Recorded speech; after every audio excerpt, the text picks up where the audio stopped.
بسم اللہ الرحمن الرحیم، السلام علیکم، میں ہوں محمد اسامہ غازی اور آپ دیکھ رہے ہیں نیوز آر۔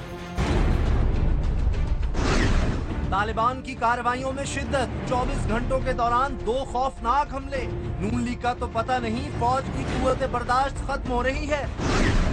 طالبان غیر جانبدارانہ صحافت قبول کرنے کو تیار نہیں، ایکسپریس نیوز کے 3 کارکن شہید۔ حکومتی خاموش تماش بینی جاری، صحافی جائیں تو جائیں کہاں؟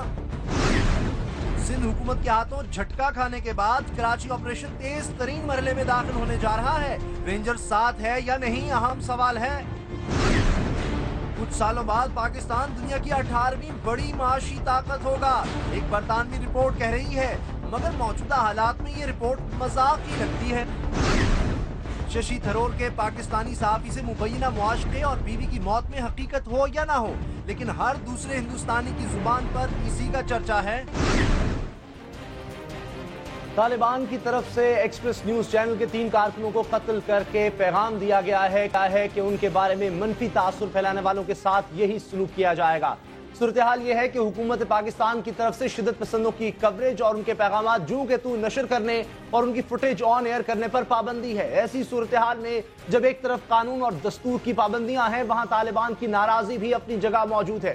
دوسرے لفظوں میں ایک طرف گولی ہے اور دوسری طرف جیل۔ صحافی اپنی ذمہ داریاں کس طرح پوری کریں؟ ایکسپریس نیوز کے کارکنوں کے قتل کا واقعہ صحافیوں کے لیے کئی سوال اپنے ساتھ لے آیا ہے۔ اسی بارے میں بات کریں گے معروف صحافی اور اینکر پرسن جناب حامد میر سے۔ حامد میر صاحب، اب صحافی اپنا کام کس طرح کریں؟ ہر دوسرا پاکستانی صحافی جو ہے اس سوال کے جواب کو تلاش کر رہا ہے، کیونکہ جیسے جیسے دن گزر رہے ہیں تو پاکستان میں صحافیوں کے لیے خطرات کم ہونے کی بجائے ان میں اضافہ ہوتا جا رہا ہے، اور انتہائی افسوسناک بات یہ ہے کہ اس سلسلے میں صوبائی حکومتیں اور وفاقی حکومت جو ہے وہ مکمل طور پر ایک خاموش تماشائی کا کردار ادا کر رہی ہے۔ جب بھی صحافیوں کے خلاف کوئی واقعہ ہوتا ہے تو یہ فوری طور پہ اس کی مذمت تو کرتے ہیں، لیکن ابھی تک یہ کسی بھی واقعے کے جو ذمہ داران ہیں ان کو گرفتار کر کے انہیں سزا دلوانے میں کامیاب نہیں ہو سکے۔ اور دیکھیں کہ ہر صحافی یہ جانتا ہے کہ جو لوگ دہشت گردی کرنے کے بعد اس کی ذمہ داری قبول کرتے ہیں وہ کہاں سے فون کرتے ہیں، کس ٹیلی فون نمبر سے فون کرتے ہیں، اور صحافیوں کے فون نمبر ٹیپ کیے جاتے ہیں، لیکن پتہ نہیں کہ جو لوگ یہ واقعات کی ذمہ داری قبول کرتے ہیں ان کے فون ٹیپ ہوتے ہیں نہیں ہوتے۔ میرا فون تو ٹیپ ہوتا ہے، مجھے تو اس کا پتہ ہے۔ اچھا، لیکن اگر مجھے کوئی دہشت گرد فون کر کے یہ کہے کہ جناب وہ جو کراچی میں 3 میڈیا ورکرز کو شہید کیا گیا اس واقعے کی ذمہ داری ہم لیتے ہیں، تو اس کا ٹیلی فون ٹیپ نہیں ہوتا۔ اب جس نے مجھے فون کیا ہے اس کی لوکیشن کا پتہ کرنا ہماری سیکیورٹی ایجنسیز کے لیے کوئی مشکل کام نہیں ہے۔ پچھلے 10-11 سال سے $10 ارب سے زیادہ ان کو امریکہ نے امداد دی ہے، ان کو لیٹسٹ اکوپمنٹ دیا ہے۔ تو اب دیکھیے کہ یہ کیسی ایک حیرت انگیز بات ہے کہ جو لوگ خودکش حملے کرتے ہیں، جو لوگ بم دھماکے کرتے ہیں، وہ اس کی ذمہ داری قبول کرتے ہیں اور ٹیلی فون پہ ذمہ داری قبول کرتے ہیں۔ کبھی کبھی وہ لینڈ لائن نمبر استعمال کرتے ہیں، کبھی وہ موبائل فون استعمال کرتے ہیں، کبھی وہ پاکستانی علاقے سے افغان موبائل نمبر استعمال کرتے ہیں۔ تو امریکہ تو ان کی لوکیشن کا پتہ کر لیتا ہے، اور یہاں پہ اگر انہوں نے کسی اغوا برائے تاوان کے کیس میں لوکیشن کا پتہ کرنا ہو تو وہ کر لیتے ہیں، لیکن جہاں صحافیوں کا معاملہ آتا ہے تو وہاں پر یہ لوکیشن کا پتہ کرنے میں ناکام رہتے ہیں۔ لیکن صحافی کو تو لگتا ہے اب ہر طرف سے خطرہ ہو چکا ہے۔ میں یہ سمجھتا ہوں کہ پاکستان کے جو صحافی ہیں انہیں ملٹیپل تھریٹس کا سامنا ہے۔ اسٹیٹ ایکٹرز بھی ان کے خلاف ہیں، نان اسٹیٹ ایکٹرز بھی ان کے خلاف ہیں، اور صحافیوں کے خلاف اسٹیٹ ایکٹرز اور نان اسٹیٹ ایکٹرز نے ایک انہولی الائنس کیا ہوا ہے۔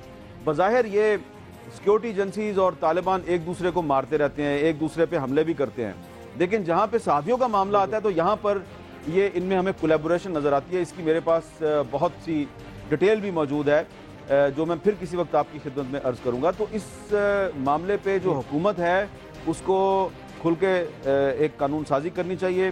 چاروں صوبائی جو حکومتیں ہیں انہیں چاہیے کہ صحافیوں کے خلاف جو جرائم ہیں ان کی مانیٹرنگ کے لیے ایک میڈیا پروسیکیوٹر مقرر کیا جائے چاروں صوبوں میں علیحدہ علیحدہ۔ اور اس سلسلے میں جو وفاقی وزارت داخلہ ہے کافی عرصے سے وہاں پہ پینڈنگ پڑا ہوا ہے ایک جرنلسٹ پروٹیکشن بل، وہ کافی عرصے سے وہاں پہ پینڈنگ پڑا ہوا ہے. اس بل کو پارلیمنٹ میں لا کے اس پہ ڈسکشن کر کے اس بل کو اپروو کروانے کی ضرورت ہے, کیونکہ دنیا کے وہ تمام ممالک جہاں پہ صحافیوں کی جان کو خطرہ ہے, جہاں پہ صحافی آزادانہ طور پہ کام نہیں کر سکتے, وہ وہاں پر جرنلسٹ پروٹیکشن بل پارلیمنٹ سے منظور ہو چکا ہے. یہاں تک کہ عراق کی پارلیمنٹ سے منظور ہو چکا ہے, میکسیکو کی پارلیمنٹ سے منظور ہو چکا ہے, اور بھی بہت سے ممالک سے منظور ہو چکا ہے. تو اس سلسلے میں حکومت کو صرف مذمت نہیں کرنی چاہیے, بلکہ صحافیوں کو تحفظ فراہم کرنے کے لیے مؤثر قانون سازی کی ضرورت ہے.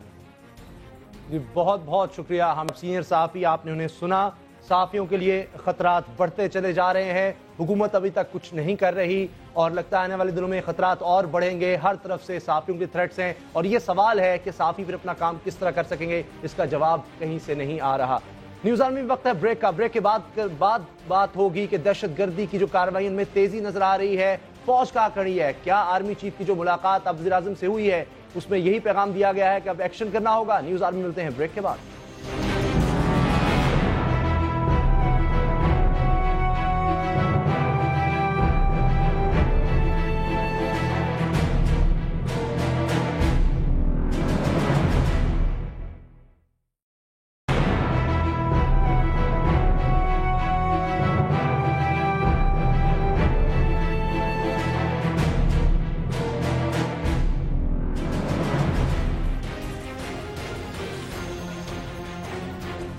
کل بنو میں فوجی قافلے پر حملہ, اور آج پنجاب کے اہم شہر راولپنڈی میں فوجی ہیڈ کوارٹر کے قریب خودکش حملہ, اور تھوڑی دیر پہلے کراچی میں رینجرز کی ایک گاڑی کو نشانہ بنایا گیا.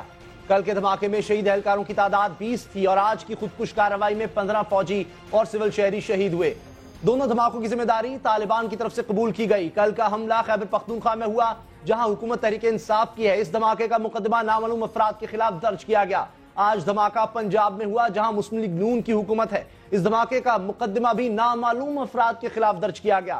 فرق نیت کا ہے. نیت ذرا ملاحظہ فرمائیں. کراچی میں چودھری اسلم کو ایک دہشت گردانہ کارروائی میں شہید کیا گیا. طالبان نے بنو اور راولپنڈی کے دھماکوں کی طرح چودھری اسلم کے قتل کی بھی ذمہ داری قبول کی تھی, مگر یہاں پیپلز پارٹی کی حکومت تھی جس نے تحریک انصاف اور مسلم لیگ نون کی طرح نامعلوم افراد کے خلاف مقدمہ درج کروانے کی رسمی کارروائی کرنے کی بجائے بے دھڑک طالبان کے امیر مولوی فضل اللہ اور ترجمان شاہد اللہ شاہد کے خلاف مقدمہ درج کروایا. بات گھمائے پھرائے بغیر کی جائے تو سیدھی بات یہ بنتی ہے کہ ہماری دائیں طرف کی سیاسی اور نیم مذہبی جماعتیں جیسا کہ مسلم لیگ نون, تحریک انصاف, جماعت اسلامی, JUIF اور JUIC سمیت دیگر جماعتیں ابھی تک مذاکرات کی مالا جپ رہی ہیں. عمران کو تو نہ سیاست کا پتہ ہے, اور عمران خان جو یہ دردی ہو رہی ہے انڈائریکٹلی اس کو سپورٹ کرتا ہے. اگر ہم اپنے ملک کو اور اپنی یہاں دہشت گردی کو خود نہیں ٹھیک کیا ہم نے, تو بین الاقوامی دنیا پھر خود آ کے ٹھیک کرے گی, اور وہ وقت ایسا برا وقت ہوگا کہ اس وقت پھر عمران خان صاحب سوورینٹی کے نعرے ماریں گے تو لوگ انہیں بے وقوف کہیں گے. ان جماعتوں کے اس طرز عمل کی وجہ کچھ بھی ہو سکتی ہے. کوئی نظریاتی ہم آہنگی, مشترکہ دشمنداری, کوئی سیاسی مبالغہ یا فکری مغالطہ بھی ہو سکتا ہے. لیکن دوسری طرف ہماری افواج مسلسل دباؤ اور ذہنی کوفت کا شکار ہیں کہ وہ کب تک ہاتھ پر ہاتھ رکھ کے دشمن کے حملوں میں مرتے رہیں گے. پاکستان کی مسلح افواج پر اس سے قبل 18 دسمبر کو کھجوری چیک پوسٹ میرن شاہ شمالی وزیرستان میں بارود سے بھری گاڑی سے حملہ کیا گیا. اس حملے کے بعد 22 دسمبر کو پہلی فرصت میں چیف آف آرمی سٹاف نے پشاور کور کا دورہ کیا اور شدت پسندوں کو کھلا پیغام دیا کہ ان کی ہر کارروائی کا منہ توڑ جواب دیا جائے گا. ہماری اطلاعات ہیں کہ پاک فوج اب گم گشتہ مذاکرات اور مبہم پالیسی کے نام پر بے لڑے جان دینے کو تیار نہیں. ہماری اطلاعات کے مطابق وفاقی حکومت کو دہشت گردوں کے خلاف اپنی پالیسی تبدیل کرنے کے واضح اشارے دے دیے گئے ہیں. یہی وجہ ہے کہ بنو حملے کے بعد وزیر اعظم نے اپنا غیر ملکی دورہ منسوخ کرتے ہوئے کابینہ کا اجلاس طلب کیا, جس میں قومی سلامتی پالیسی کے بنیادی خد و خال پر اصولی اتفاق کیا گیا, مگر منظوری فی الحال مؤخر ہو گئی. وزیر داخلہ نے بنو کا دورہ بھی کیا, ابھی تک باقاعدہ طور پر اس پالیسی کے خد و خال سے قوم کو آگاہ نہیں کیا گیا. سامنے آنے والی خبروں کے مطابق فیصلہ جو ہوا ہے وہ کچھ اس طرح ہے کہ مذاکرات کے مخالف مقامی کو الگ کیا جائے, غیر ملکی طالبان کی نشاندہی کی جائے گی, غیر ملکی طالبان کی حکومتوں سے رابطہ بھی کیا جائے گا, حساس اداروں کے ذریعے کمیونیکیشن نیٹ ورک کی ٹریننگ کی جائے گی.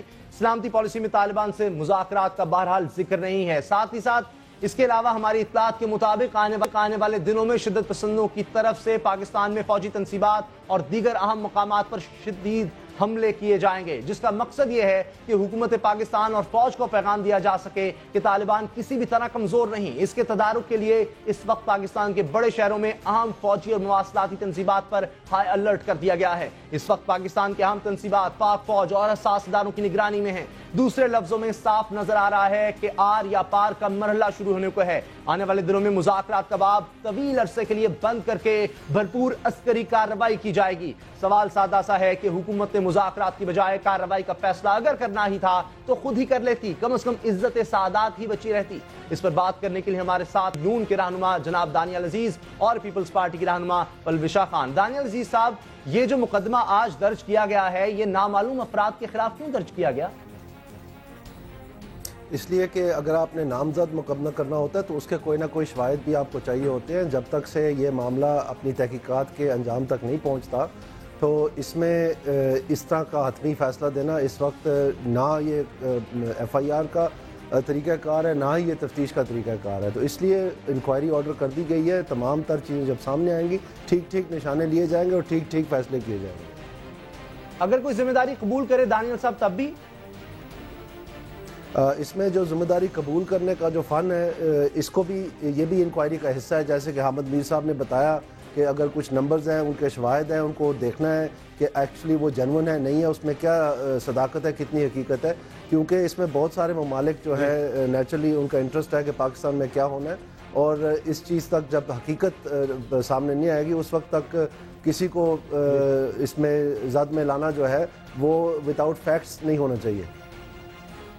اچھا پلوشہ صاحبہ، بنوں پر بھی حملہ ہوا جب فوجی قافلے پر 20 وہاں اہلکار جاں بحق ہوئے، آج پنڈی میں ہوا، نامعلوم افراد کے خلاف مقدمہ درج۔ پیپلز پارٹی نے کیوں چودھری اسلم کے مقدمے میں نامزد کر دیا، فضل اللہ کو، شاہد اللہ شاہد کو، بغیر تحقیق کے؟ دیکھیے اسامہ، یہ اگر ہم ایک دوسرے کو ہم یہ دلیل دیں یا قوم کو دلیل دیں تو یہ مطلب کسی کو بیوقوف بنانے کے مترادف ہے۔ جب ایک دوسری قوت حملے پہ حملہ قبول کرتی جا رہی ہے اور سب کو پتہ ہے اس میں کیا راز ہے کہ کون کس کو مار رہا ہے، تو نہ لکھنا جو ہے اس کا مطلب یہ کہ یا ہم لڑنے سے ڈرتے ہیں، مرنے سے ڈرتے ہیں اور مارنے سے بھی ڈرتے ہیں۔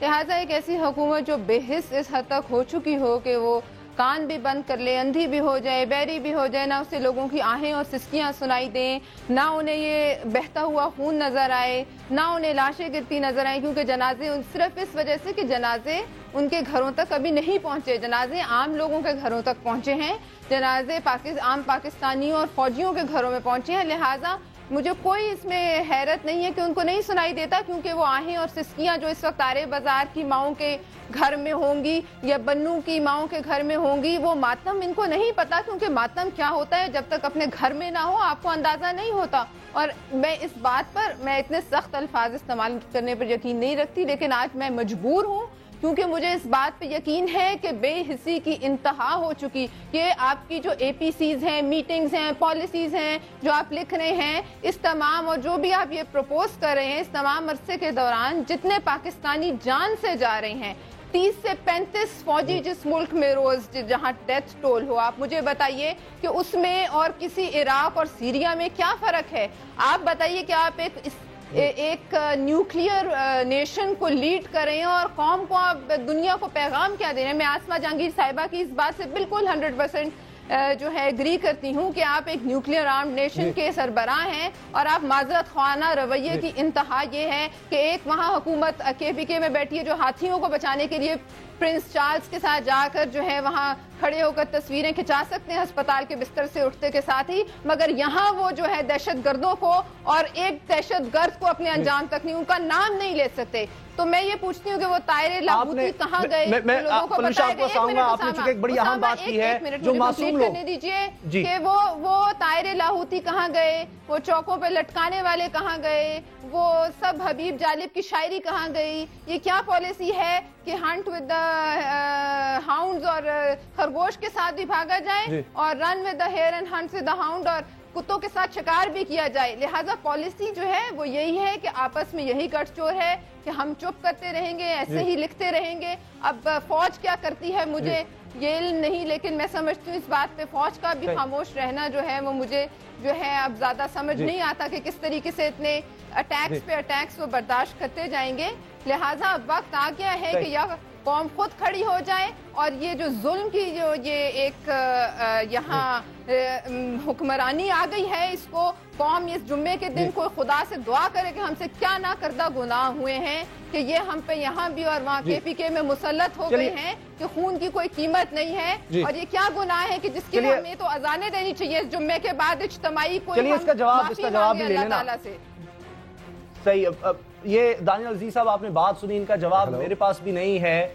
کہاں گئے وہ طاہرہ ہوتی، وہ سب دعوے، قوم مر رہی ہے، کیا خوف ہے حکومت؟ جی میں نے سن لیا جی، بڑا اچھا بات کی میری بہن نے، اور یقیناً جتنے بھی لوگوں کے ساتھ یہ ٹریجڈی ہوئی ہے، انجرڈ ہیں یا جن کی ڈیتھ ہوئی ہے، ان ساروں کے ساتھ ہماری حکومت نے بھی اور ہم نے بھی ان کے ساتھ اس درد اور دکھ میں بالکل مکمل شریک ہے، اور اس میں کوئی شک نہیں ہے کہ مشکل حالات ہیں۔ لیکن اس کے علاوہ جو بات کی جا رہی ہے اس سے مجھے تھوڑا سا اختلاف ہے۔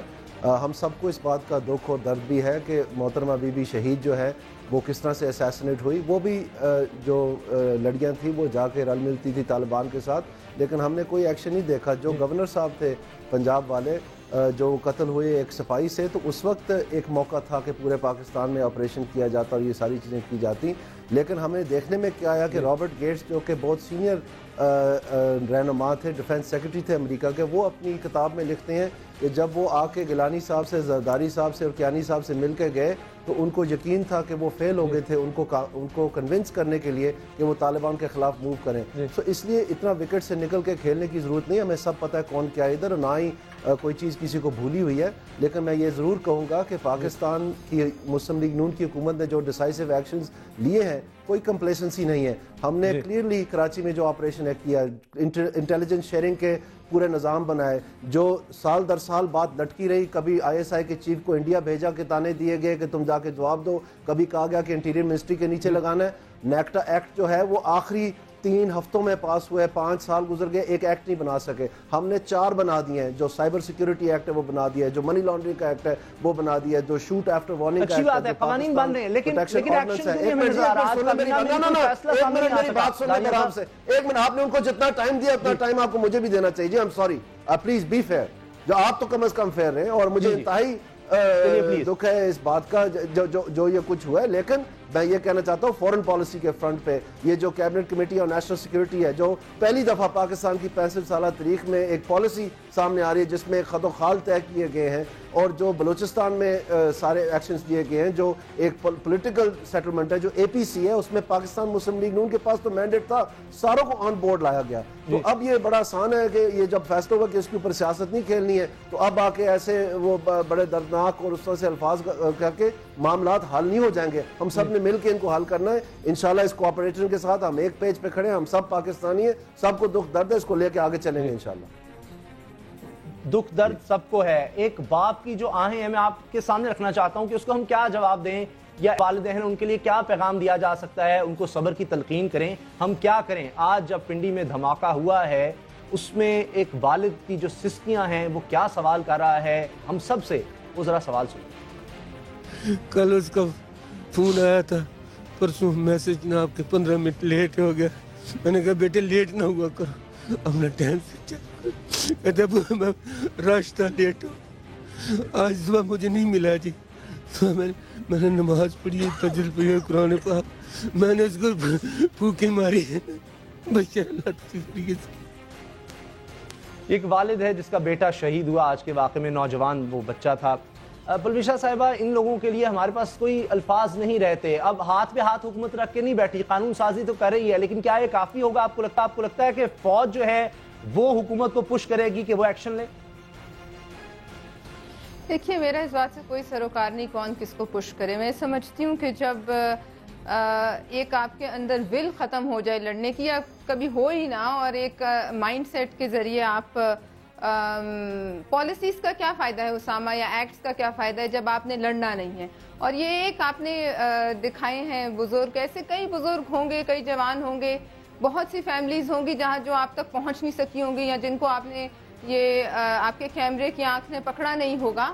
میں یہ سمجھتی ہوں کہ پتہ نہیں کیا وجہ ہے کہ ہم لوگ، میں تو سمجھتی تھی کہ میاں صاحب جو ہیں وہ